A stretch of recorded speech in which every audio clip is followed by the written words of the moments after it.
Just 1 week from today, this place will be wild. NASCAR will crown its Daytona 500 champion right here on Fox. Welcome to Daytona, Florida and Fox Racing. We've been here all week for Speedweeks, and if you're joining us for the first time, you're in for a treat today. Promises to be a truly exciting day of racing between the very best in NASCAR. They are gearing up and ready to go, and we're ready to go. Hi, I'm Chris Myers, coming to you from just above historic Victory Lane. Thanks for being with us, and in just a few moments you're going to see an all-star cast of drivers that'll give us a true indication of who will fare best in next Sunday's Great American Race here on Fox. Yesterday, Bill Elliott and his Dodge won the pole for the 500. Today he goes for another victory in the Budweiser Shootout. First Dodge ever, by the way, in the shootout. So it's show and tell time for everybody, and the guy who will be telling us about the show is Mike Joy up in the broadcast booth. Good afternoon, Mike.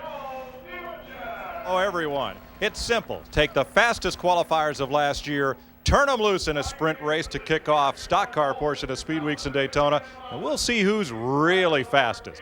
That was the concept Monty Roberts had in mind when he invented the Busch Clash. Now, the Budweiser Shootout.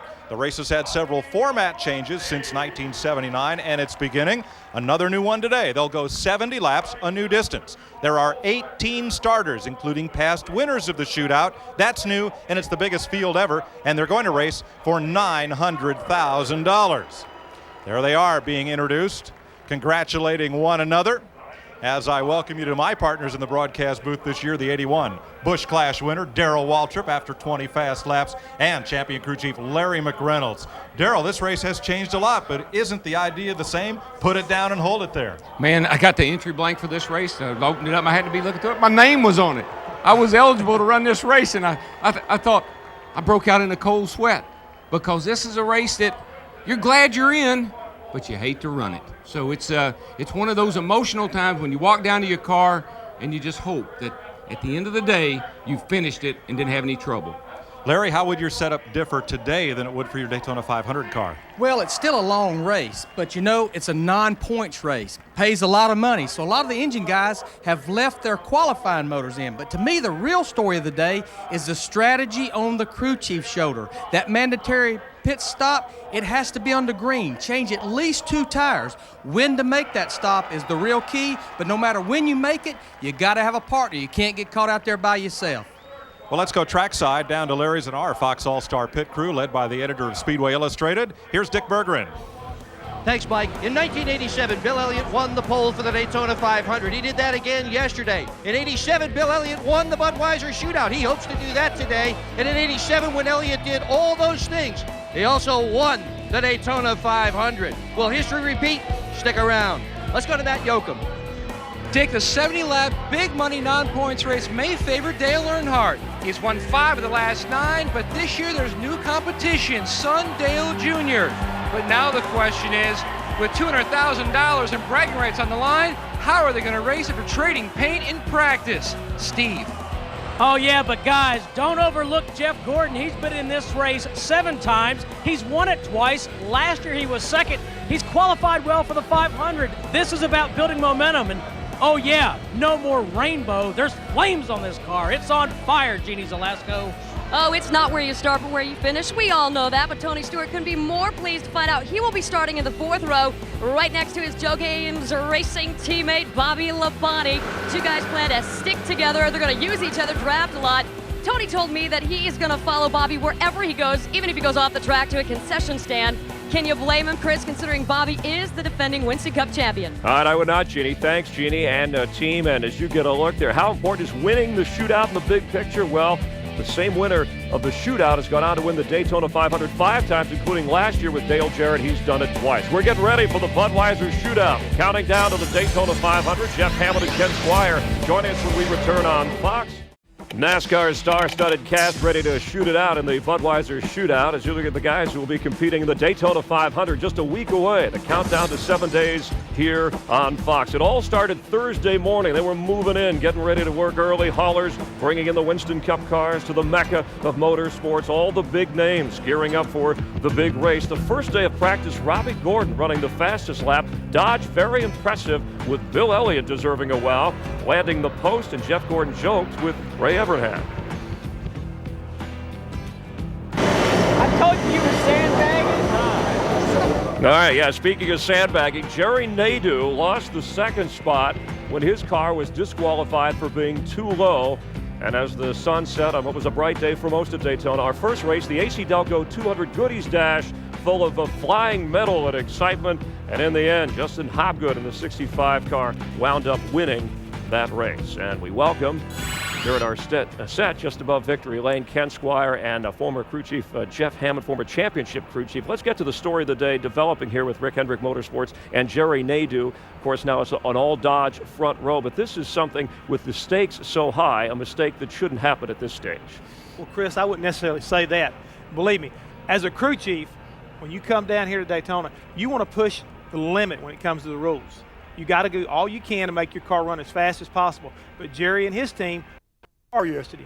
Their car was found 1/2 inch low in a post-qualifying inspection, and unfortunately for the team, they're going to have to requalify on Monday to try to get their spot in the 125 on Thursday. Not a very good start for the 2001 season for them. All right, Ken, let's bring it back to the Budweiser Shootout, and Dale Earnhardt going for, he's won 6 times already, nobody's won more, but who will everybody be watching from the driver's standpoint? Well, I tell you, there's a couple of things about along with making it a longer distance than we've ever seen before, and that is they've granted exemptions. So not only are the guys that are the fast from the previous year taking the poles, but this year, previous winners have been exempted to get in this show, and that's why you've got 6-time champion of the race, Earnhardt, in it. You've got the 2-time winner, Kenny Schrader, 99 winner Mark Martin, and one other, the guy that won it in 87. Bill Elliott is in this show on an exemption, and he brings the first Dodge to the dance in the history of this 23-year event. And that is really going to make it a pretty exciting race. All this great marquee ready to go for 175 green flag miles. That's a big difference. Rusty Wallace saying he doesn't like the new format. Jeff Gordon told me he loves it. He's looking forward to a great race. Dick Bergman goes now with Bill Elliott. Dick? Yeah, he's busy getting himself buckled into this race car, but does this thing seem as wild behind the wheel as it looks when you're watching it home on TV? Pretty incredible, you know, the way NASCAR's got the rules right now. It's interesting. You know, the cars pick up quick. They got pretty good acceleration right now. You know, think about Daytona, it's always been a handling racetrack, and with this being 70 laps, we'll see what we can handle today in this Dodge. Okay, thanks, Bill. Good luck today. To Steve Burns. Dick, with Jeff Gordon, who's won this race twice, but Jeff, my big question is, can you even have a strategy in a race like this? I don't think you can anymore, except for just trying to be at the front at the right time. You know, it's going to be a lot about timing. You're going to go from the front to the back, back to the front, back to the back, and it's going to be a very interesting race. Throwing the 70 laps in there is certainly going to, you know, take it to a whole new level. We got to make a pit stop. That might string them out a little bit, but I'll tell you what, this is going to be one of the most exciting Bud shootouts that I've been a part of in a long time. We believe you. Let's go to Matt. And Dale Earnhardt has won the Bud Shootout a record 6 times today, going for number 7. Dale, what is your strategy to try to go for that record win, or do you even have one? Stay out front.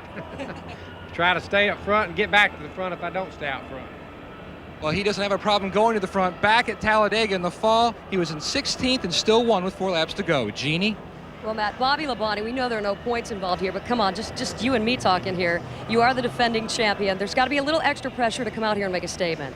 Well, I mean, there's no doubt that you want to run really good in this Bud Shootout, and, you know, hopefully we got this Interstate Batteries Pontiac running good. But, you know, there's a lot of competition out here. We're just going to go out there and do the best we can, just like we do every weekend, whether it's points or no points, and see how we turn out. It's a good way for us to learn a lot for the following week, which is Thursday and Sunday, which is really important also. Yeah, we're well aware of that. We're counting down here on Fox Sports. Mike? 7 days. 18 drivers driving similarly painted but different cars than they'll run in the Daytona 500 are set to go for a new distance for the Budweiser Shootout, 70 laps. And here on Fox, we want you to get ready to roll with us. Live on Fox from Daytona International Speedway, the Budweiser Shootout. That's a packed grandstand, and these folks are waiting to see some action, and after practice the last couple days, they're not going to be denied. These 18 drivers are ready to go at it and go at it hard. There's a 19th car kind of in the field. It's our Fox car. You folks are the sponsors. I'm the owner. Got a great crew chief. I got a way overpaid driver. Daryl, how are you going to win us this race? Okay, the crew chief's put me in the car. He knows I'm a little antsy, a little nervous. This is our first race out, and he looks at me and he says, "Hey, DW, don't forget, we don't have to race this car in the 500. Do what? Use it up if you have to. So now you got a crew chief saying use it up if you have to. A driver says, yeah, but this doesn't even So you go into this race with very mixed emotions, and you just have to see what happens. And Larry? by the way, Larry, when am I going to pit? Well, I'll let you know on that. I've been thinking about that ever since I saw the entry blank. But what about the pit crew? They're the guys that's going to make that two-tire stop. I've been telling people for years, they're athletes. They've been lifting weights all winter. They've been practicing in 20-degree weather. And they know one mistake on that pit stop could make the difference in going to victory lane or talking about we shoulda or we coulda. We're about to find out. Let's go to the president of Daytona International Speedway and our gracious host during Speed Weeks here in Daytona, John Graham. And now for the starting command, the Grand Marshal of the 2001 Budweiser Shootout at Daytona, Mr. Peter Boudreau. Gentlemen, start your engine!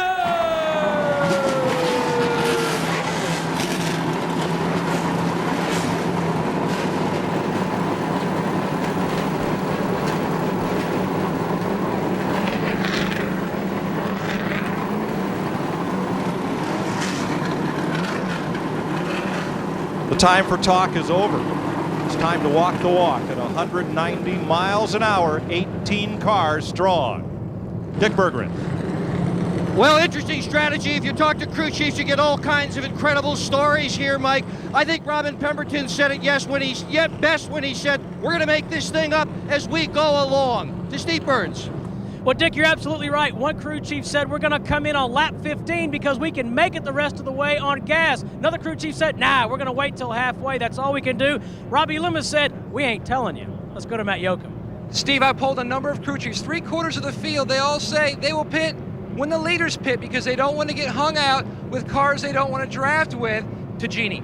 Well, I'm hearing the same story here, and the general belief at Joe Gibbs Racing is that it's going to take more than their 2 cars to get something done. So honestly, Jimmy Maycar's been working the garage, trying to see if he can get some of the other drivers to all agree to pit at the same time. Mike?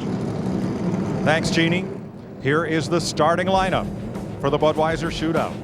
They drew for starting positions earlier this week, and Ken Schrader, the 1988 and 89 winner, pulled the pole. Dale Earnhardt, who's won 6 of the 11 shootouts he's been in, starts alongside. Defending champion of the race is Dale Jarrett. He and Mark Martin share row number 2. Martin, the 99 winner. Steve Park won 2 poles last year.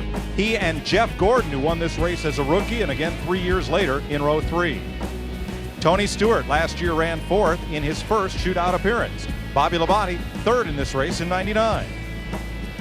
Front row, Joe Nemechek won the Talladega pole to make his 3rd shootout. Dale Earnhardt Jr. won a pole at Charlotte and Michigan. He's a rookie in this race. Ricky Rudd, 12 previous appearances. And Terry Labonte, the 85 winner. Bill Elliott, the only Dodge in the field, the 87 shootout winner. He won the 500 a week later, as you've heard. And Jeremy Mayfield finished 5th in this race last year. The 1998 shootout champion, Rusty Wallace, and Jeff Burton making his 2nd appearance in the pole winners race. Ted Musgrave won the draw as one of the 2nd round fastest qualifiers to represent them in this field, and Mike Skinner in the shootout for the 4th straight year. That is your 18-car field as they begin to form up behind the pace car. The Budweiser Shootout at Daytona live on Fox, and it's coming at you right after this.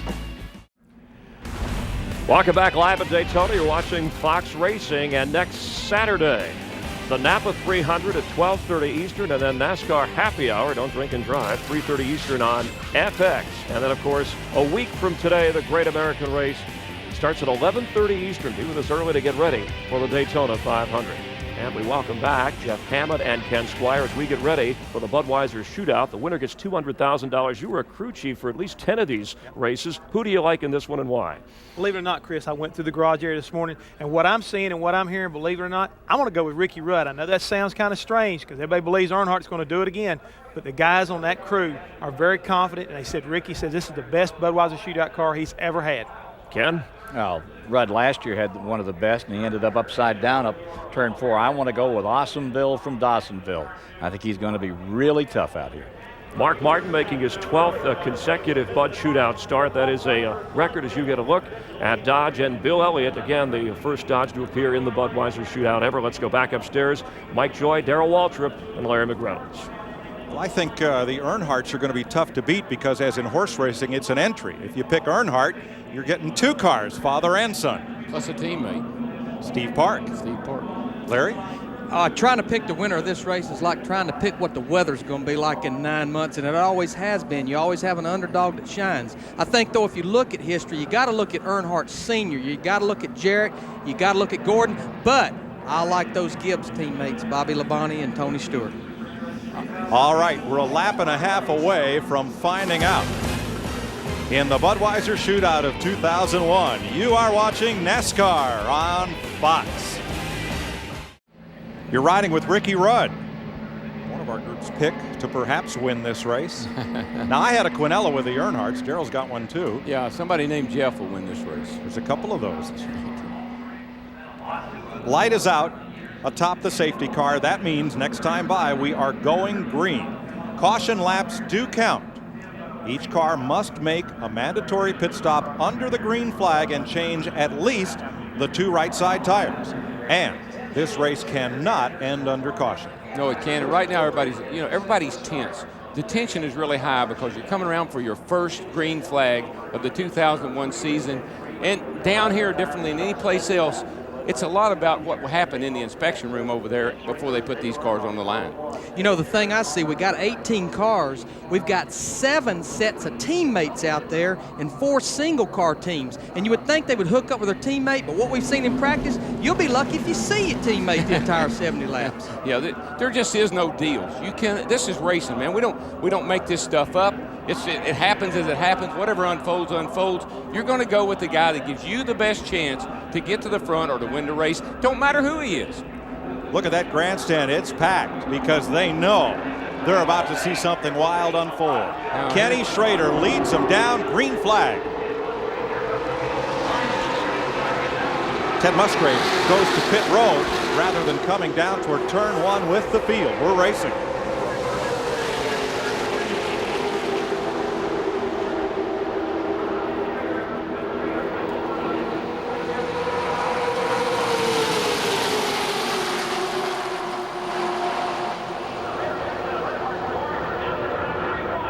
Three wide, here we go.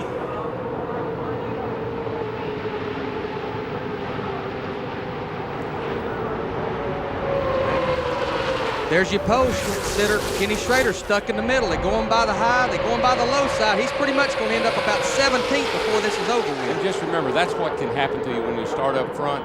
You can end up in last place in 1 lap. Even if there were 40 cars out there, they'd be going by that much faster. Now they're doing it to Jarrett. He's kind of like a hot dog getting squeezed right through that bun, right to the back if he can't get back in line. Looking inside of Ricky Rudd's car, and it looks like a nice calm ride, but trust me, folks, there's a storm going on out there outside of that car. If you listen, even through the corner, the RPMs almost never change. They may lose about 100 RPMs in the corner because they're flat on the mat all the way around this place, and they will be for 70 laps. That's what the crew chief always asks. How much are you losing in the turns? I say, if you want to know that, you get in here and watch the gauge. I ain't got time. Jarrett went back to 14th place before he got in line. Now it's Steve Park, who went from 5th to 1st in car number 1. Now he's getting the squeeze. 3 wide there. They can do that early on. They got fresh tires. Everybody's car's handling really well right at this point. Boy, Park swung out and almost up into Schrader. Those subtle moves turned out to be, they'll turn out to be very violent when they happen up in the traffic like that. In for a second stop, the Ginny Donlevy car, number 90. He seems to have a vibration. He keeps coming in and changing tires.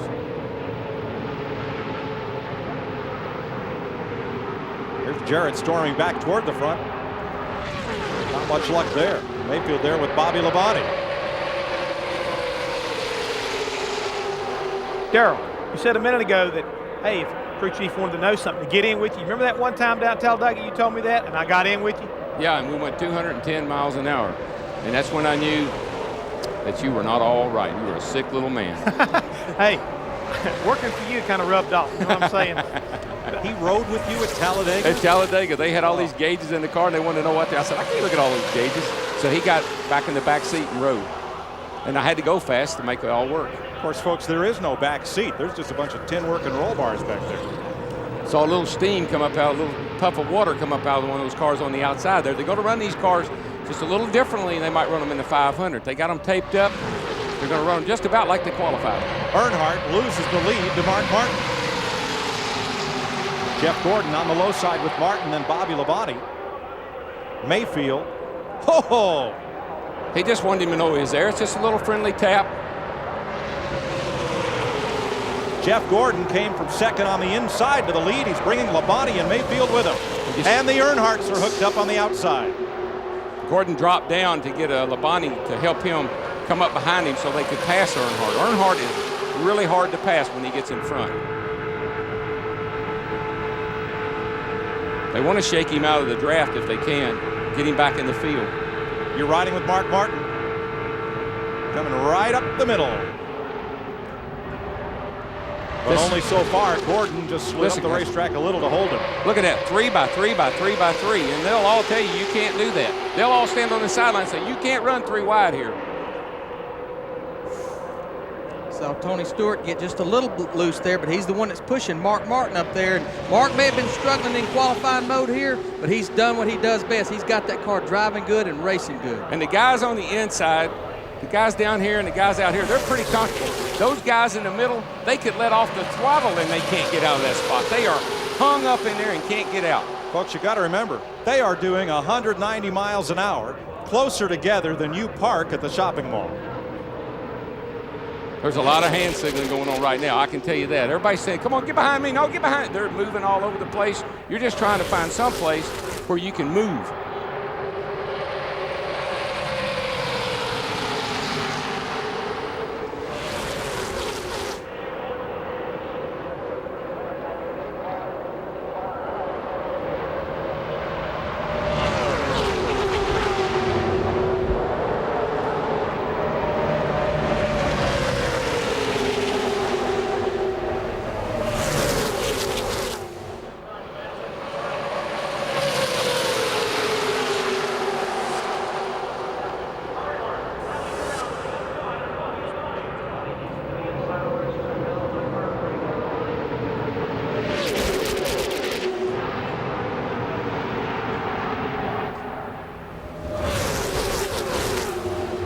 Well, Jeff Gordon at the point has had the 2 Earnhardts right behind him, but Bobby Labonte brings his teammate, Tony Stewart, and that orange number 20 right up to the front on the inside. Let me tell you, Dale Earnhardt has no intention of running any further back than he is right now. He knows if he can stay up in the front, he can win this race. He gets back in the pack, he get beat up, get pushed around, you don't have a chance. How about Schrader? In 36, started on the pole, got kicked to the total back of the field. How did he get back to third? Well, how did any of them get back up there? You heard Jeff Gordon say, and that's what this new aero package will do. You can go to the front, you get out front, then you go to the back, then you go back to the front. It's all about, it's a chess game, and you try to figure out, how am I going to end up in the front on lap number 69? Schrader has won this race twice, but not in the past 11 years. Earnhardt is wearing the rear bumper paint off of that 24 car. Oh, they're drafting all right, Larry. They're bump drafting, baby. And you can do that down the straightaway, but, you know, you don't want to try that in the turns. You don't want to be in yaw or turn. No, you don't want to have that wheel turn one way or another and get bumped. Earnhardt Jr. has stayed right in Dad's shadow, right up close there on the outside, and second and third in the outside lane. Overall positions are meaningless because it's 2 by 2 all the way back through. Well, the guy sitting in the back to take Jarrett, Bill Elliott, doesn't come as a surprise to me that they'd be back there kind of watching all this. Mark Martin got way up high coming off turn 2. That will increase. Those cars will continue to push up more and more. It's all aero. You don't get the good grip after you run a while off of the corners. Here go the Earnhardts. This is everybody else's worst nightmare. These 2 guys get hooked up out front. I'm telling you, it's going to be trouble.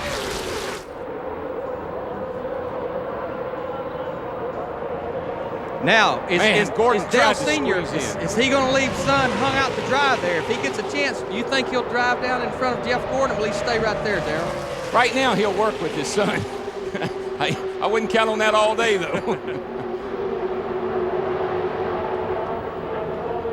Now Gordon's closest teammate is Terry Labonte, who is well back on the outside lane, fourth in line.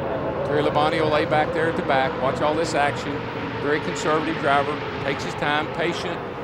When it comes time to go, he'll be up there. There are the Gibbs cars, 18 and 20, Labonte and Stewart.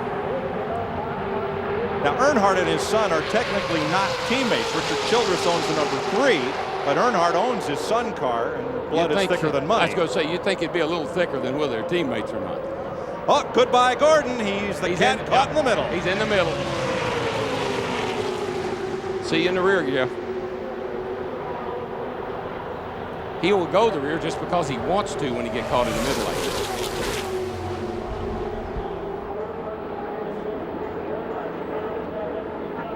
Ten laps complete, 60 to go in the Budweiser Shootout. Earnhardt, Labonte, Earnhardt, Gordon, and Stewart on Fox.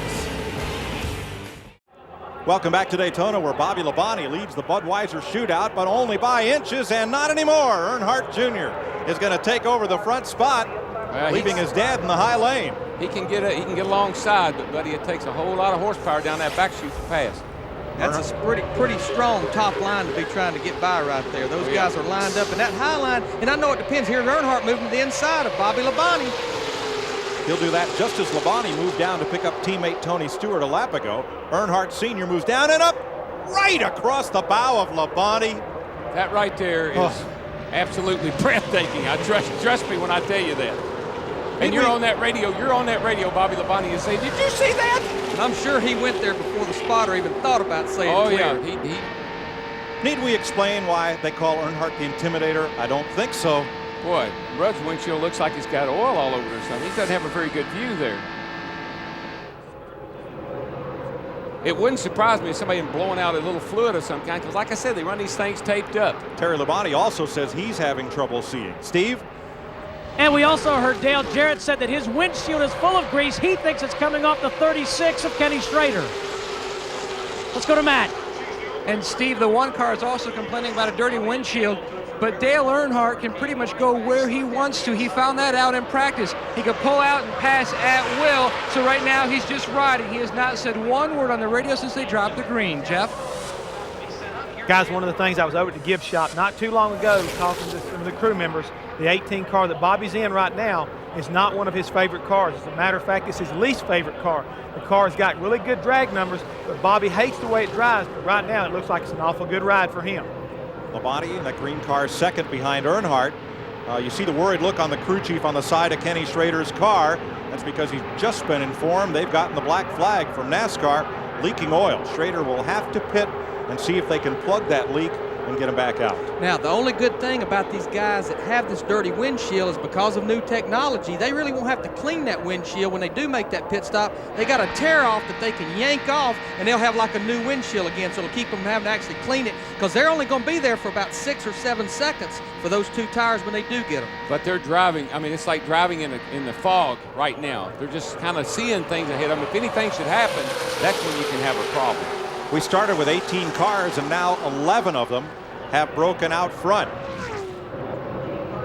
Bill Elliott trying to work his way up and along. He is the last of that 11-car breakout and the only Dodge in the field. And he's riding, he's running a Bill Elliott race. He's right where I think Bill would always be. He's watching this thing, and if that thing will go, we won't know it until it counts. Jeannie? Well, Jeff was just talking about the fact that this is a car that Bobby Labonte does not like, and he's exactly right. He doesn't like it because this is the car that he wrecked at last year's Bud Shootout. But honestly, here with the Gibbs team, they are pretty excited seeing how this car is performing, and they actually have another car they're going to use for the 500 that they call Old Faithful, but they're feeling pretty good about this one right now, guys. There's Schrader in the pit. They will change 2 tires and try to clean things up. This will count as its pit stop. There's the oil leak up on the back. Matt? Kenny Schrader came out, Mike, and said he doesn't think they're really leaking anything. They are changing 4 tires and inspecting the car. The inspector says he really doesn't see much. He's drowning away. Well, that will count as his green flag pit stop. He'll lose a lap to the field. And look at the 88 car, the white car there coming into the picture. It wasn't just a couple laps ago. He was probably 20 car lengths behind this group, but because of the new aero package, the 1-inch restrictor plate, the roof fin, by himself, those guys dicing up there, he has caught that pack and become part of the lead pack again. This is a typical run for most of these guys. You'd expect Jarrett, Elliott, Mark Martin. Those are guys that don't really enjoy getting in there and mixing it up. And I think they're sitting there waiting for things to maybe get single file and get a little more sanitary up in front of them before you see what they really got. All right, now, crew chief, is it too early to start making deals up and down pit road about who you want to pit with and when? Because nobody wants to pit alone and not have a drafting partner. No, you've got to have a drafting partner, and you need at least about 3 or 4 cars to be in that. And we're to lap 19, so we're in that window. So I'm sure if we look down at the pits, you'll see crew chiefs, you'll see car owners, you'll see tire men, everybody running up and down. When you gonna pit? When you gonna pit? Let's go to Earnhardt Jr.'s pit and Dick. And Tony Gurry Sr. is Dale Earnhardt Jr.'s crew chief. Is there any plan for father and son to work together? Is there any plan at all? No, race like this, I don't believe you can make a plan because nobody's going to stick to it. So we just decided to go out there and do the best we can do, and whoever we can run with the best, that's the one we're going to run with. And right now it looks like Tony Stewart, the Pontiacs look like they run pretty good with that Budweiser Chevy, so maybe we might better hang in there with that Gibbs bunch. How soon do you pit? I don't know. There's probably going to be a bunch of strategy going on here. We're listening to a couple other people, and there's 4 or 5 of them back there with right rear tires are already giving up on, so I guarantee it ain't going to be too long. Your car is in the lead, Tony. Good luck. And one of those cars might be Earnhardt Sr.'s. He's just drifted back to 4th place. Yeah, let me tell you about Earnhardt's car. I have watched him race this car time and time again. When he's out front, you can't pass him. But he does not like to get back in traffic. I don't know if he runs the car loose. I don't know if the car's that free. I'm not sure what it is. But he doesn't like to be back in the traffic. He doesn't want to mix it up as much as he loves to mix it up. 9 lead changes already. That's a new shootout record. The previous record, 8 in a year when Dale Earnhardt passed DW on the final lap. So more lead changes. Dale Earnhardt Jr. leads Tony Stewart as you watch the Budweiser Shootout and NASCAR on Fox. Welcome back to Daytona, where Dale Earnhardt Jr. leads Tony Stewart and Jeff Gordon. Earnhardt 4th and Mayfield 5th as you watch from the best seat in the house today on board the Budweiser.com airship. Aerial ambassador of the King of Beers. Budweiser, official beer of NASCAR.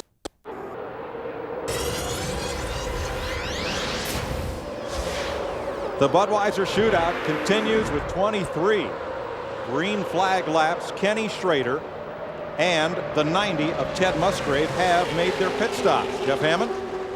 Mike, one of the things here at Daytona, normally on a long run, cars start to pick up a push. Darrell and Larry both talked about that. And speaking with Jimmy Finnick earlier this morning, in 35 laps, the Mark Martin car, his right side tires were totally worn out. The new downforce package is wearing the right sides a lot more than ever. So if a car starts pushing, don't be surprised if you start seeing pit stops here in the next 10 laps.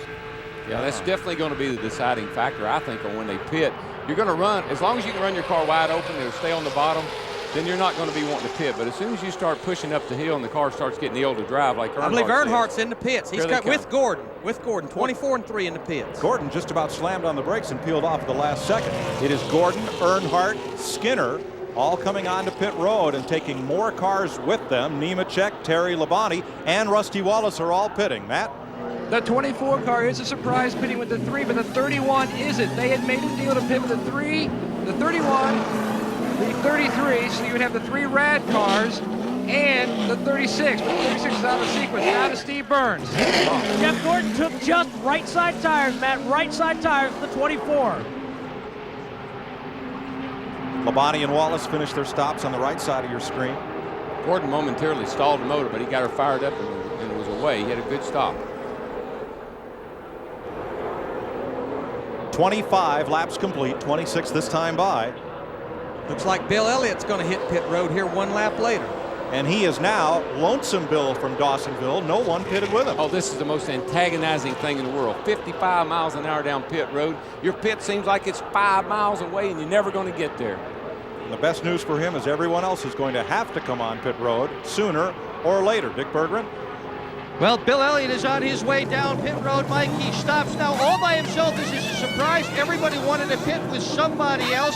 Earnhardt's guys are going to try to pit with 5 other cars. They got the right side tires on Elliott's car. It is going to be a 2-tire stop and a good one. 9.2 for Elliott. Well, Daytona's a lonely town when you're the only dog. Nobody went with him. You know, nobody lost a lap, so it should shake out when it's all said and done, right back about where they were. Tony Stewart now the leader, Dale Earnhardt Jr., Bobby Labonte in 18. That black car is Mark Martin, number 6.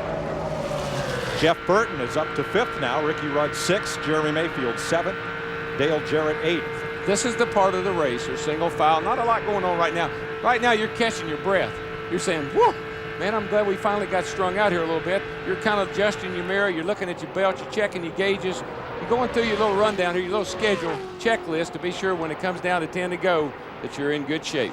Gordon and Earnhardt have hooked up together 3/4 of a lap behind the leaders. Here they are, and there's quite a gap back to the lead pack. And I'm sure you won't see no racing out of the 24 and 3 car. They need to stay in line. They need to keep making up as much ground as they can. You look back about 15 car lengths behind them, you see Bill Elliott. Then a little bit further back, coming out of the Trove, you see Mike Skinner. And here comes the cars that's leading the race, but they still have to make that green flag stop. Mike Skinner is the fellow who got left behind when all that group pitted. Ooh, Labonte climbs the hill down in turn 1. Well, that could be tires. Once they start doing that, I mean, you lose grip and you just start chasing it up that hill. Everyone back in line. Now Martin pulls to the inside to take advantage of Labonte. Larry, I might not have been able to make it to that 50 laps I wanted to run to. You'd be wanting them tires twice. I think I'd probably be hollering right now, who said 50 laps? Now, the only gamble on the cars that have not pitted yet, should we get a caution and they go back racing, they still got to make that green flag stop where your Gordon, your Earnhardt, your Elliott, your Skinner, they've already made theirs. So it's a little bit of gamble as these guys stay out there longer and longer. Larry, would you have brought our car in with them? I would have done been there. When I saw Gordon and Earnhardt hit pit road, I'd find me one car and I'd be on pit road. Jeff Hammond, how about you? Would you have pitted with them? I'd like to challenge him on that right there. I still believe that you're at Daytona. When the car starts getting to push, you can't drive it. Fresher tires at the end, I think would be better. So I think some of these guys right now that are staying out, they're going to be the cars that beat later on. So Jeff, as long as he could have stayed on the lead lap, would have stayed out on the racetrack. Well, Darryl? as long as I can keep my car on the bottom, as long as I can keep my car down low, it's not got that big push in it, I would stay on the racetrack as long as I could, because those fresh tires are going to pay dividends at the end of the race. You got to know that, Darryl. We won a race with fresh tires one time before, and you can already see as a deal is being made, when's everybody going to come? We're getting close to that 35-lap deal. The 18. Down to you, Dick. Let's see what's going on. Well, the guys from Dale Earnhardt Jr.'s pit have just made a big run up pit road. They've talked to Tony Stewart's crew, and they've decided they're going to pit together. Time uncertain, but they're going to pit together, Mike. Bobby Labonte and 3 other cars have made a deal to come in together. And one interesting thing I saw in that picture a while ago, that was Todd Parrott, Dale Jarrett's crew chief and the engine builder from the 18 car, and I saw him hold up 4 fingers, which means we're thinking about putting 4 tires on. Well, the longer they run, that's not a bad call. Listen, guys, handling. You hear these guys week in, week out, but at Daytona, handling is as critical as horsepower is in the race. But here, where you cover a football field a second, Larry, how much longer will it take to change 4 tires instead of 2? Well, these guys are changing 4 tires in about 12 or 13 seconds. The key, the 4 tires will be good. If you could get 3 or 4 cars to do it with you, then you're definitely going to be better off. Oh, yeah. I think we're going to see somebody. Somebody take 4 tires. Jeremy Mayfield broke on the back straightaway. He is going to the garage. Tell you something else that's pretty interesting. The 24, the 3, and the 9, that pack behind them has not been able to close down on them. They've been maintaining about the same distance. Now remember, Bill Elliott pitted all by himself. He raced up and caught that group. It wasn't many laps ago. As I pointed out, he was about 10 car lengths back. He's done caught these guys, so he's stronger than he's been showing. Oh, I think he's about like he was qualifying. Yeah, first. They're closing in on them, but it's taking them a while. We're past halfway, 38 laps to go, as you see in the Fox box at the upper left of your screen. And again, we'll remind you that across the top are numbers, positions, and driver names, and we have a second line underneath that ticker. In this case, it's showing you where those cars started. Steve? Well, Mike, Larry McReynolds was exactly right. The 88 and The 18 are going to pit together. I talked to Mark Cronquist, the engine tuner on that 18 car. He said they are, in fact, cutting a deal to come down pit road, and the 88's going to have to do some work. They're a little bit loose. Let's go to Jeannie Zelasco. I'll tell you what, that deal is growing because we are told that the 18 car worked out a deal with up to 4 or 5 teams to all pit at the same time. Bobby Labonte will take 4 new tires. As a matter of fact, they're going to take the air pressure down on that right rear tire about a pound. Now, if Tony Stewart, Dale Jr., and Labonte lap the 24, the 3, and the 9, and a caution comes out, now what? Then you got a different story. Now what kind of deal are you going to make? Closing in to perhaps lap Gordon, Earnhardt, and Elliott. Tony Stewart, your race leader, number 20. Matt? Mike, I spoke to Greg Zipadelli, Tony Stewart's crew chief. He said that, yes, a number of people have come into their pits trying to make deals. Basically, he says we're coming in between lap 40 and 55, and whoever else will come with us will, but right now we have about 5 cars. The guy that pits last, that's the guy that wins. Sean Parker from Mark Martin's car just came down to Dale Earnhardt Jr.'s crew. He's trying to strike a deal. They want to come in together, but the question is 2 tires or 4. If you take 2 tires, you're out of here more quickly. Parker would like to take 4. He's trying to persuade Earnhardt's guys to do the same thing so they can hook up after the pit stop and run as a group. The only way you're going to know what to do, and if that's the right move or not, is they scan each other. Oh, he's bump drafting. He's giving a good push down the back. You got to listen to what all the other guys that took 2 are saying. If they're starting to scream already about, I got the pushback, they're going to need those 4 tires to get to the finish. And that wouldn't be a bad call. I swear, I don't think it would be. This is sounding like a used car commercial. We're wheeling, we're dealing, everybody rides. Well, and come in and see us all together. That's what makes this is the best Bud shootout I've ever seen, Herb. There's the motor man for Bobby Labonte. That's him in the green shirt. That's Todd Parrott, Dale Jarrett's crew chief. They're just trying to make sure that they're on sync with what lap they're going to do it, because if they miss it by a lap with each other, they could get separated. Plus, not only that, but you're going to come off of turn 4. You're going to be running wide open, and when you get ready to pit, you're going to dive down in that pits. You're going to be jamming gears, and the guy behind you better be on his toes. Why is that front 3 group of cars, which are still on the tires with which they started the race, faster than the drivers who stopped for fresh tires? Because they can run them wide open. Huh? They haven't picked up the push. Hey, Larry, is this not what crew chiefs just live for? This is a race where we can actually get involved and we have some direct input in trying to make the right decision. I mean, I don't know about you, but I know sitting on top of that box, I just love the opportunity to be able to make the right decision at the right time and get an opportunity to help win my driver win a race. Oh, in 20 years of being a crew chief, you know, I had a lot of lows, but some of the biggest highs I had, besides winning races, was making strategy calls, especially when they paid off. This right here is what you call high-speed chase. Just past halfway in the Budweiser Shootout of 2001. Some of the leaders have pitted, some hasn't. You watching NASCAR on Fox.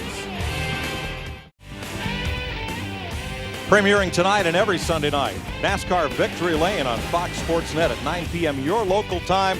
They'll take you from pole position to the checkered flag every Sunday evening. In the Budweiser Shootout, 39 laps complete. Tony Stewart, Dale Earnhardt Jr., Mark Martin, Bobby Labonte, and Jeff Burton are the front 5. None of them have made their green flag pit stop yet. No, and those tires are starting to really pay dividends for Earnhardt and Gordon. They're able to work their way back to the lead here, but they're a lap down, obviously. But Tony Stewart, Dale Jr. and those guys, Bobby Labonte, they're going to need tires pretty darn soon.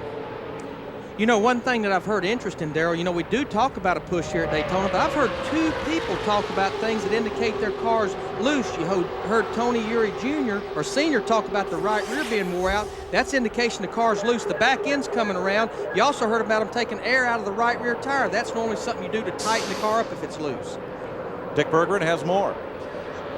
Well, we just heard on the radio that Earnhardt Jr. is going to pit on right around lap 45. And you're right, it is the right rear tire that they've been holding up on. They've been listening. Everybody's talking about right rears going away. They wanted to make it last as long as they could. To Jeannie. Right rear tire, the drama as well for Bobby Labonte. He's talking about pitting lap 46. That is the target. Right now he's having some problems in the corners. It's tight in the center of the car and really loose coming off. He's trying to hold off again until 46. Steve? Well, Larry Mack, Dale Jarrett is one of those cars that's reporting loose. They're going to make an air pressure adjustment and move that track bar down. So again, 88 is loose. Dale Jarrett, he's going to pit on lap 45, Matt Yoakum. Butch Hilton just came down from the 18 pit talking to Zippy, telling Zippy what their car is doing and what the plans they need, hoping that the 20 will go with them. Right now, it looks like all the cars with the numerals 8 are going to come together, except for the 20. So look to be about 5 cars in that bunch. Yeah, Stewart may not need to come with that group because he's going to be way out in front of them when it comes time to pit. Tony's car is still working very, very well, while his teammate Labonte has dropped to the tail of the lead draft. Well, it's really hard to hold that car on the bottom like that now with that many laps. We got 42 laps on tires. Earnhardt's got about 20 less on his right side, so he's got his work cut out for him. That baby's working good for him right now.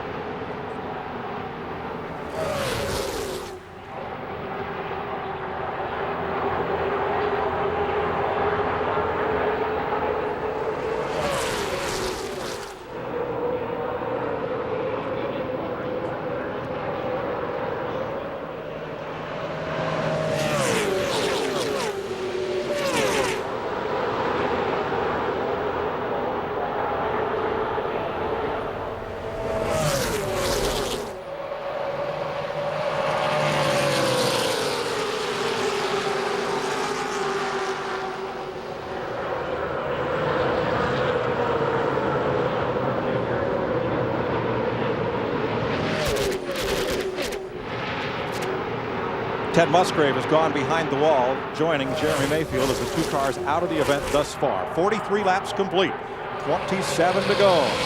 Jeff Hammond. Mike, we keep talking all week about the poor performance of the Roush racing cars. Look, Mark Martin's in 3rd place and keep in touch with Tony Stewart as well as Dale Earnhardt Jr. You never know. To get in and get a chance to make this quick pit stop, Mark Martin could be a force to reckon with before the end of the day. And Mike, I want to try to explain about the right rear. The cars are pushing loose. You basically have the wheels turned hard left, and that makes the car go around the turn like you want it to. But then the longer you run, the more you have to turn it to the left, to the point to where if you've ever driven on ice or snow, you get the wheels turned so far, then the back end wants to come around. The 1 car of Steve Park has lost touch with the draft, and he makes his pit stop. Now this is lap 45 coming up. Let's see who peels off the turn 4 banking. Stewart continues to lead. Very impressive with 45 laps on those tires. Here he comes, him and Junior. Now, they don't have to maintain 55 miles an hour. They can come as hard as they want till they get to this line right there. Now they got to be running 55 miles an hour till they leave pit road. This is a big, Larry, you know, this is big responsibility here. Jeannie? Well, as expected, here comes Bobby Labonte. The plan right now is to take him 1 pound down on that right rear, the same problem everyone's having, and 1 round down on the track bar and 4 tires. Matt?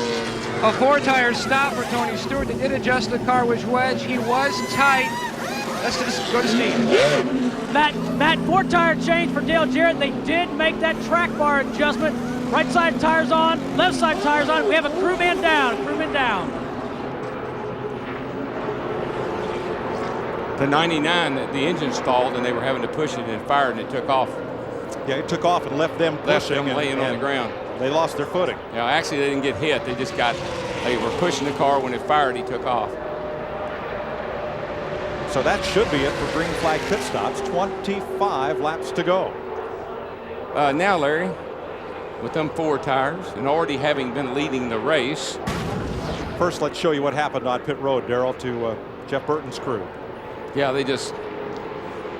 His car had stalled when he left. These guys was pushing the car. I saw him when he left the pits, and they had pushed it 3 or 4 pit stops before it finally fired. When it did fire, it's like they lost their momentum and started tumbling. You know, I tell you one thing, Tony Stewart is driving my favorite car right now. The one in front. It's one in front. It's got 4 fresh tires on it.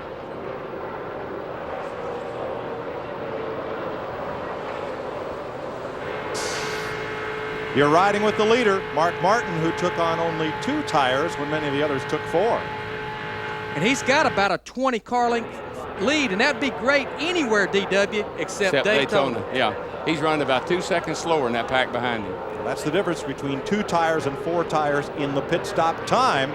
About half the length of the straightaway that Mark Martin currently leads by. But for how long? That is the question.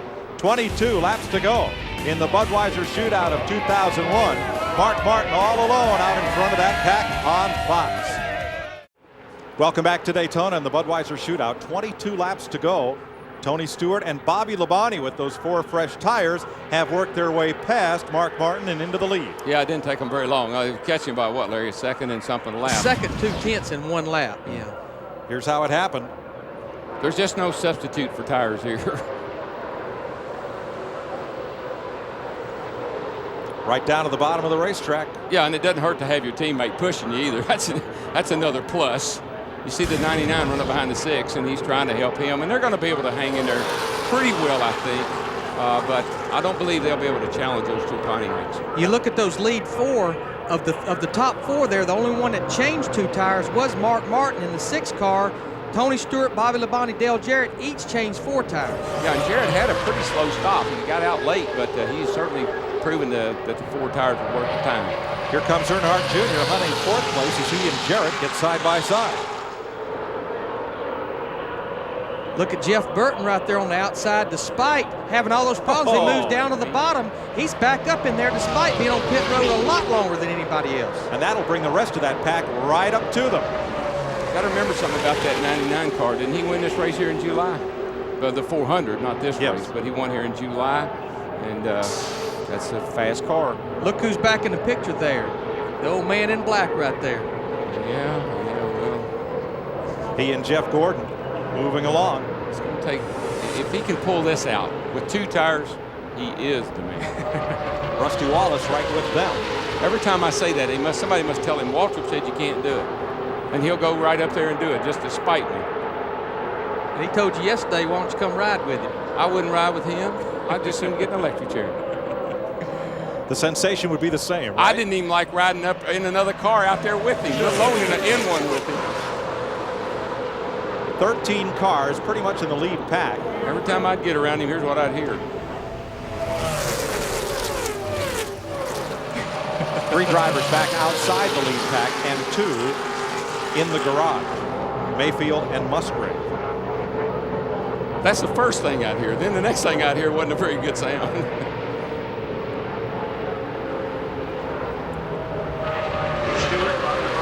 Mike Dale Earnhardt came on his radio and told his spotter, Danny Culler, go over to Gordon's spotter and tell him that we need to work together to fall in line because we are both on older tires, or else we are going to lose this pack.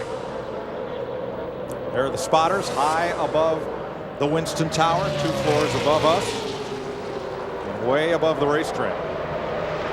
They need to be eagle-eyed because at times those cars are a mile away from their vantage point. Well, what everybody's doing right now is they're preparing themselves for the final 5 laps. The spotters are cleaning their glasses and their binoculars, and they're sipping on their drink up there, and they're getting ready because they know this thing is going to pick up the action with 5 to go. Look at Gordon on the inside. Evidently, Danny Culler delivered that message. Earnhardt there, I think he had his arm out the window. No, it was waving, was it, or was it just a? That was a roof flap on the 18 car was flapping up and down. Oh gosh. And what's been causing that, Darrell, is that roof fin across the front. It's disturbing the air across the roof. It's making the air mad. It's not knowing what to do, and it'll raise that roof flap up. Yep. We've seen that in a number of incidences when the cars are in groups. And look what happened to our leader, Tony Stewart. He got drop kicked. Well, I know what he'll be saying. These tires ain't very good. Got a bad set of tires.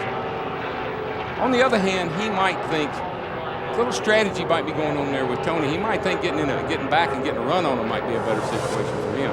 He went from 1st to 6th, leaving Bobby Labonte at the lead. Mark Martin in 2nd, Earnhardt Jr., Earnhardt Sr. Here comes Mark Martin with Dale Jr. in tow going into turn 3. They're going to take the lead. Dale Sr. moving up the middle with help from Dale Jarrett.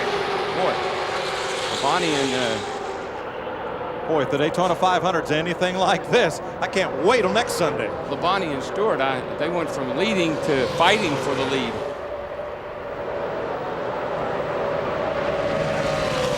And here comes Junior with a look to the outside. I got to say, these cars have got a lot of grip. Some of them just to have those older tires on. I told you, DW, trust me, them 2 tires will be just fine. Now, did Earnhardt Jr. move up to the outside to pick up his dad in the draft, or did he just move to go? Yeah, I'm pretty sure that's what he did. One of those. Yeah. I'm Wow. thinking he wants his dad to get behind him. I tell you, when he gets in front, he could be somebody to deal with.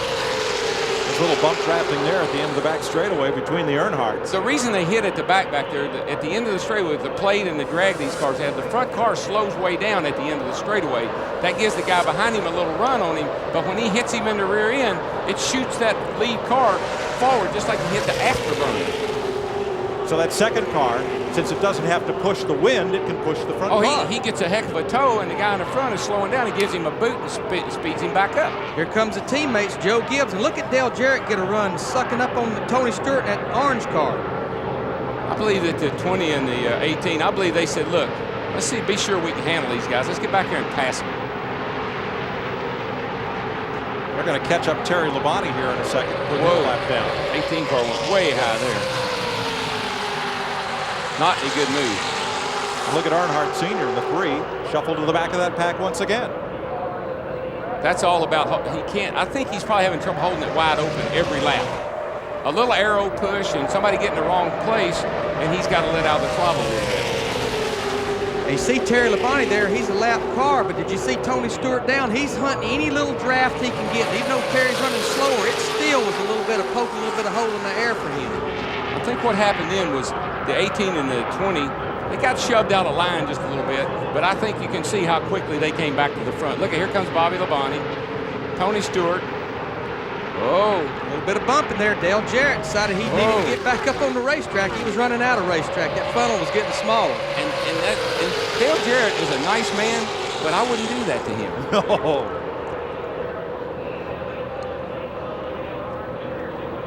Dale really don't have no help down there on the bottom of the racetrack. No, anytime you get cut off going into 3 like that, you've got to lift a little bit. You lose your momentum, and you're going to get passed by a lot of cars. He'll have to, now he's got to go to the back and work his way back up there again. Mike, I asked Kevin Hamlin, the crew chief on the 3 car, if you had it to do all over again, seeing now what you know with the 20 car, how strong it is on 4 tires, would you have gone with 4 tires? He says, no, I think we go with 2, because this thing's not over yet. Here comes Junior for the lead by his lonesome on the bottom. That was strong. That was strong. Here comes Stewart right back after him. That's horsepower down the back. That's Whoa, Tony gets loose there off turn 4. That's handling off of turn 4. That's a handful off of turn 4. That might have even scared Junior. I don't know. Scares me. I'm way up here. Oh, Junebug, he got to look at the back of that Pontiac again. Watch this. Coming off of turn 4, he's got that thing cranked down under him, and he says, hello. Oh, yeah. Junior never even flinched. He didn't even look over. He didn't even know he was there. Nah, he didn't. It bothered him a bit. That's Jeff Gordon way on the inside with that pack of cars. Rusty Wallace breaks out of the front pack, goes to the bottom. They're all chasing Tony Stewart, who won 6 races last season to lead the lead. Dick Berggren? We're listening to Dale Earnhardt, the elder, and he just told his crew he has to run up high. He said, I can't run anywhere else. Mike? Well, that's not good news if you want to win this race, unless you have a lot of help up there. It is and it isn't. I mean, at least he can run somewhere. A lot of times the cars get so ill you can't run them anywhere. So he's found, that's a good thing about an Earnhardt or a Gordon or a Jarrett, those guys, they'll find a place to make their car work. See, now he has Rusty Wallace with him in the 2.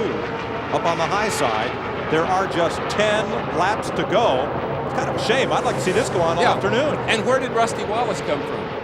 I don't think we've mentioned Rusty Wallace all day. Where did this whole pack come from? It wasn't long ago we had about 5 or 6 cars. Now we got 13 back up there in the lead draft. And 2 young guns on the point, Tony Stewart and Dale Earnhardt Jr. I believe that Junior's car is a little faster than Tony's car, but Tony's car's just got those 4 tires, gives him a little bit more grip through the turns. Now, the crew chief's talking to their drivers. What kind of input feedback is going on right now? Right now, the crew chief isn't saying a word. The crew chief can't do nothing. It's driver keeping his mouth closed, crew chief keeping his mouth closed, spotter doing the work right now. The only guys that are saying anything are the ones at the back, and they're giving out a whole bunch of excuses why they ain't up no closer to the front. There's nothing that crew chief can do now. They can talk about what they should have done after this race, but pretty much for the next 9 laps, they've got what they've got. Jarrett's on the inside trying to make a move. No one goes with him, and he makes a move, but it's back one spot. Yeah, well, he had a car. You know, he run up to the front there a while ago. He's trying to work his way back. That's really what he's doing. He'll need some help to do it. Can't get anybody down there with him. That's his teammate in the black car there on the outside, Ricky Rudd. Man, you look over and you know it's your teammate, and you say, hey, bud, how about the help? Can't do it right now, Pard. I got to go. Catch you later. Yeah. He's going to go back to about 9th position. And here he comes through turn 2, trying to picks up a spot, goes back a spot. As you can see, they keep the cars that got 2 tires are running higher and higher and higher. Bad news is, boys, they're going to run out of racetrack here in a little bit. Jarrett back to 10th.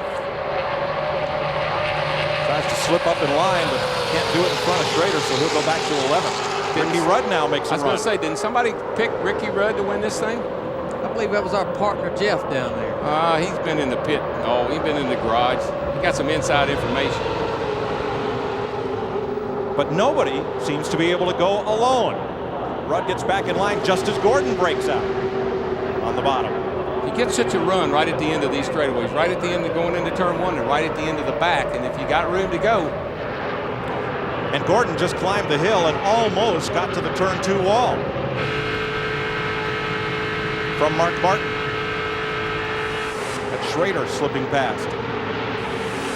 Now, as long as these two, Stewart and Earnhardt Jr., stay single file, can anyone do anything with them? The only place is going to be at the end of the straightaway. Well, look at Jeff Gordon as he climbed the hill. Well, he did that on purpose. He wanted to get up and pick those cars in front of him, wanted to get that draft coming off turn 2. I know it looked ugly, but that's what he was trying to do. 6 laps to go. Now it's Labonte getting shuffled. Bobby Labonte. Bobby has got to be a little frustrated because he was up there right behind his teammate. He's got 4 tires. That old car, that car that he didn't like, he's going to like it a whole lot less when this is over with. Well, when you come to Daytona as the Winston Cup champion, you find everybody gunning for you? Most of the time you do, but you know, the Labonte brothers, Bobby and Terry both, they're such low-key, nice guys. They're non-assuming. They just kind of walk through the garage and everybody kind of loves them. And I think everybody's kind of happy to see him be the champion. I don't know what they're all gunning for him. Schrader just went 3 wide between the Labonte brothers, or rather between Bobby Labonte and Jeff Gordon, to move up to 6th. Schrader started on pole. Well, I know that Dale Sr. is sitting behind Junior saying when he goes, if he'll make a move on Tony Stewart, I might have a chance.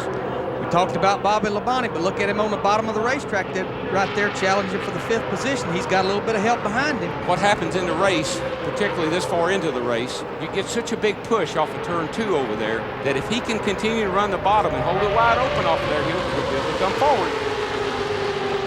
Handful of laps left. Tony Stewart has had it pretty much his own way, but watch Schrader. Schrader keeps coming in that yellow car, one at a time, a lap at a time. If he can get a little help from Bobby Labonte, he may move up here past Rusty Wallace. He's doing a good job down on the inside, and here comes Labonte with him. I tell you, this is a chess match. I wouldn't know who to pick right now. Schrader started first, dropped back as far as 17th, all the way back up to 6th. An up and down day. The trend is up. You know, you'd have thought he was doomed having to pit early, and whoa, that's more than bump drafting. That's get out of my way. Oh man, that will absolutely put your heart in your throat.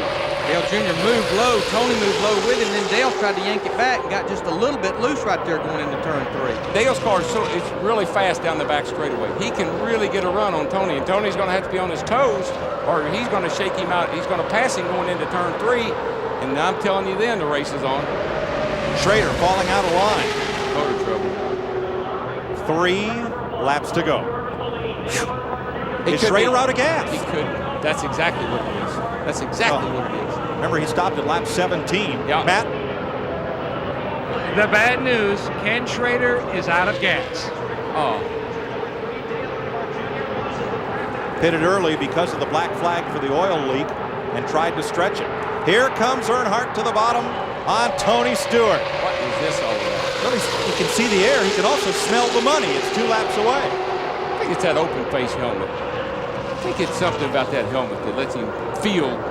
He don't see anything. I think he feels something. No one has won more races at Daytona International Speedway than Dale Earnhardt. Let me tell you something. That wasn't all that bad a move. We'll have to see how it plays out. But I think Tony Stewart was feeling like he might not be in a good position leading this thing on the last lap. Daryl, they are running that high side of that racetrack.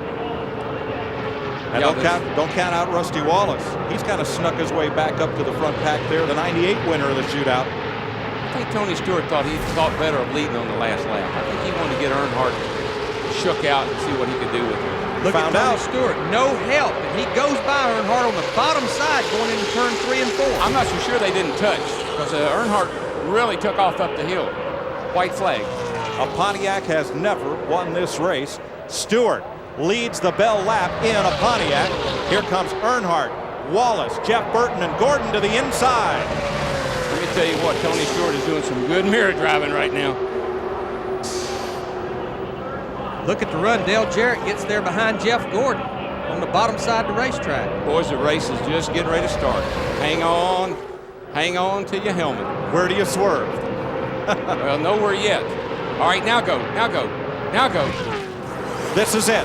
Down to turn 3, final time. If he doesn't get him here, he doesn't get him. 3 wide going into turn 3. Dale Jarrett pulling Bobby Labonte along with him. He's up to 4th. But it's not for the big money. Tony Stewart, the Rushville, Indiana Rocket, leads him off the corner. Earnhardt may have one last chance. It's over. Tony Stewart wins the Budweiser Shootout over Dale Earnhardt and Rusty Wallace. That was a fun race to watch. How many lead changes do you suppose we had? I won't talk about it at the start-finish line, but on the entire race. To show the effectiveness of NASCAR's new aerodynamic package. In last year's Daytona 500, which was a bit of a snoozer, Dale Jarrett dominated, only 9 lead changes. Here we ran just 70 miles and had 19 lead changes. And that was at the line. Oh, man. Stewart wins the shootout in his 2nd appearance. He's the 14th different driver to win it. There's Kensington, Connecticut's Greg Zipadelli, the crew chief. And it's the first win for a Pontiac in this race, Steve Burns. And Greg Zipadelli, the crew chief, congratulations. That was nerves of steel on the driver and the team, man. This Home Depot Pontiac ran great all day. Tony, he's just done a great job. We've been learning these restrictor plate races. I think we've had really good cars. I have been making some of the best calls, and Tony, we're kind of learning. He did a great job today. He did what he had to do. All the guys on the crew have worked real hard all winter, tweaking on these cars, and we got a good one. I think our 500 car is a lot better than this one, so we're pretty excited. Congratulations. Thanks. Open wheeler, IndyCar racer, Silver Crown, sprint cars, midgets, Winston Cup cars, doesn't matter. If it's got an engine, put Tony Stewart in it. He'll find a way to win. You're watching NASCAR on Fox. The Budweiser Shootout has been won by Tony Stewart. Pontiac Grand Prix congratulates Tony and his wide track attack team on yet another victory. Wider is better. There's the pass for the win with 2 to go on Dale Earnhardt. It really was, and Dale looked like he took off up the hill there just a little bit, but maybe he did on purpose to try to get a run on Tony as they come off turn 4. But I got to tell you, boys, I am worn out. I got blisters on my hands. How about this fella? Fresh from 70 laps work, Tony Stewart wins in his 2nd Budweiser Shootout appearance. Dick Berggren. Well, congratulations, Tony Stewart. Tell us, was it driver, car, crew, strategy? What won this thing for you today? Playing the restrictor plate game. I hate this stuff, but it worked for us. With his crew chief, Greg Zipadelli, congratulating him. What are you learning? You said as soon as you got into victory lane, you said, I'm finally learning this game. What did you learn that helped you today? I'll tell you what, when you got Dale Earnhardt behind you, he's going to pull every trick out he can to win here, and he's won so much here that you got to pay attention to what he's doing. And I'll tell you what, I can't thank Dale Earnhardt Jr. enough. I mean, him and I worked together all day long, and whether he was leading and I was behind him or vice versa, we really worked well to get today, and that's something I'm going to be looking forward to next Sunday, him and I working together again, because we really ran well. We ran up front all day, and we were able to really get some runs on some guys. So, I don't know if his old man's going to be very happy with him, but him and I had a good day nonetheless. All right, congratulations. Matt's with Earnhardt. Well, Dale Earnhardt made a great drive, nearly pulled off your 7th Bud Shootout victory. The 4 tires versus 2, was that the difference? Well, I reckon. I don't know what they did, but my car was awful loose, awful pushy.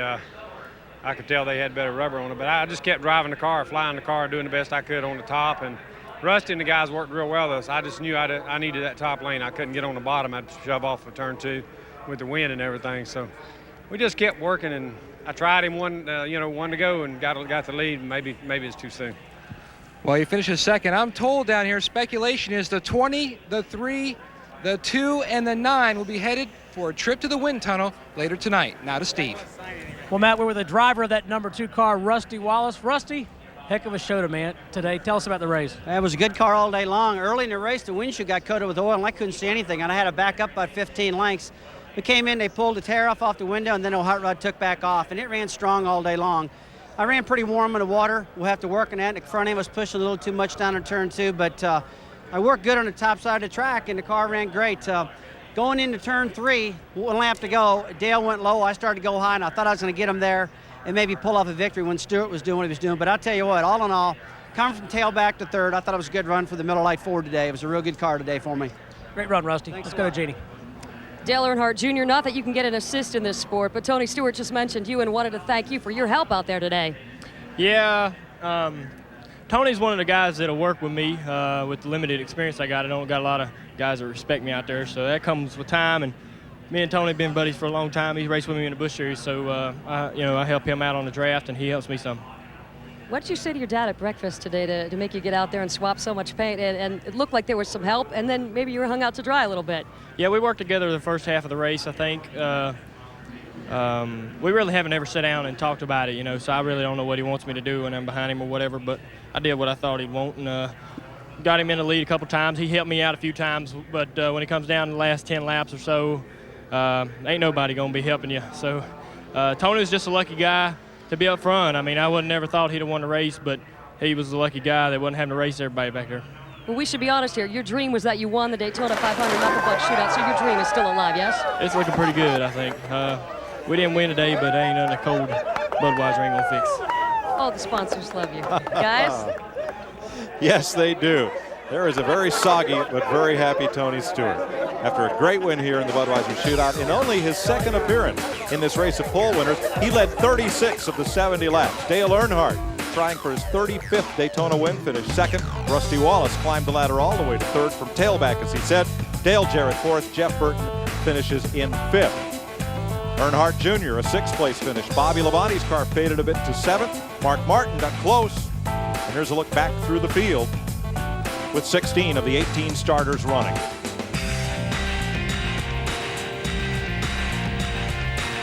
Tony Stewart wins the Budweiser Shootout, and we'll have lots more from Daytona International Speedway. You are watching Speedweeks on Fox.